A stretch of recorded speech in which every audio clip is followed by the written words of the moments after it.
So now, watching the clock, I just would like it if you would be willing to say a few words to people who are kind of a little bit more on the aware side, and we have a private platform that's less subject to censorship, although we said a lot of things in the public platform that we'll wait and see what the responses are, right? If they were listening to people's calls in I don't know, what year was that we talked about? 1983. 83, and this is later than 83 now. I think they're calling it 2019, almost 2020. So we don't know the actual state of the art of listening to everybody. Actually, we do. They are listening to every piece of electronic communication. How much with humans and how much with machines? Oh, almost all of it's with machines. And they have algorithms which kick it out based on certain criteria for humans to analyze. So the computer alerts the human that you maybe should look at this. Yeah. Yeah, okay. They do a lot of word and now even sentence searches and things. And they're building lists, by the way. They're building lists of people who are future dissidents, who need to be taken care of, who the leaders are. And, yeah, interesting. Well, for the people who are on this so-called private platform that I'm sure is monitored also, but a little less subject to censorship, what can we say in a few minutes just as ideas of what you want to be working toward over the coming years between now and the, exciting conclusion that you're predicting is going to happen at a certain point to put themselves in the best position they can? What I want to tell people is that we're fighting very, very hard to preserve our liberty, to expose people to the loss of liberty that has occurred because of the phony war on terror created by 9/11. But what I want to tell people, what we learned from the Trump administration is just how big and strong this deep state is. It's not just a bunch of Democratic bureaucrats fighting against Donald Trump. It's a deadly organization that controls all of the federal agencies, from CIA to FBI, at least the dark side of those agencies, which is probably the larger side of any of those agencies. And that we are probably not going to be able to take it down. I can tell you for an surety that Donald Trump is not going to save us. Right. Not because he doesn't want to, but he just doesn't have this experience.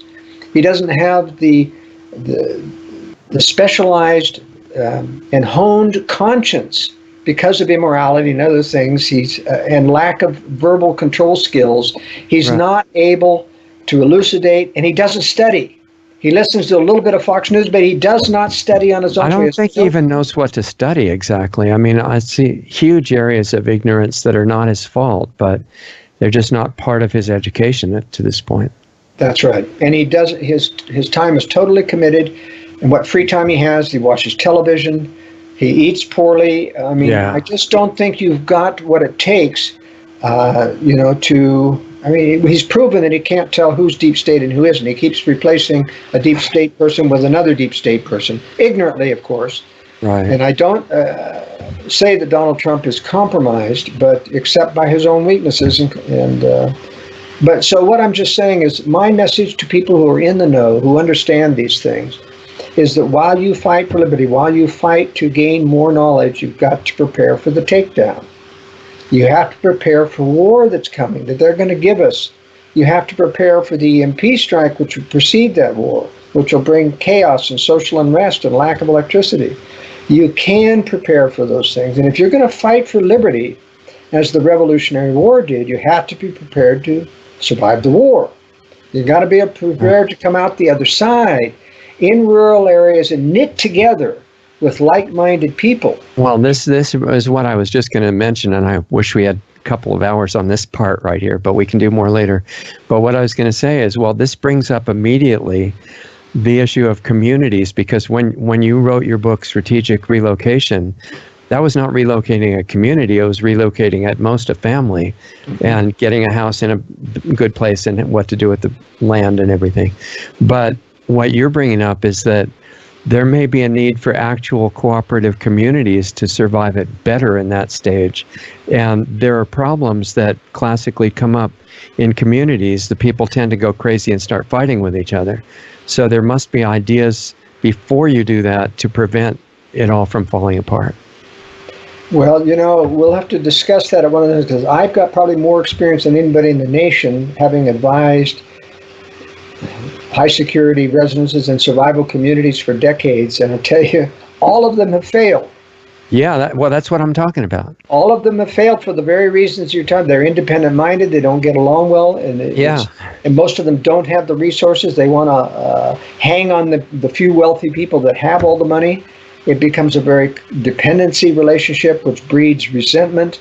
And let me tell you this, whenever you get a successful community that starts, like the Rajneesh in Oregon, the community attacks them because they threaten the community. They start to run for civil government. They start to rumors about them taking over, and they drive them out. They drive them out. So the challenge during this particular period is knowing what you know about how to make those things fail. Are we smart and creative enough to come up with solutions for one that won't fail, and to clone that everywhere that people can go to survive? Yeah, I've got my doubts, but I have my solutions, other than, of how to do it, without a formal community, which I think stays under the radar, and where you don't live in the same neighborhood, you see, but you knit together informally. And I think that's where the solution is, because it's not visible, can't be tracked. So it's like joining the militia. You join any militia, and you're guaranteed there's one or two FBI or CIA informants in that militia, at least one or two. So it's very important to have distributed networks rather than formal things that can be tracked. Right, exactly. This gives us a lot more to talk about. But, yes, it does. Yeah, thanks for the ideas, and I think we should not forget this and really pursue it, because what matters from knowing all of the problems is, okay, what are the solutions and can you do them? Right.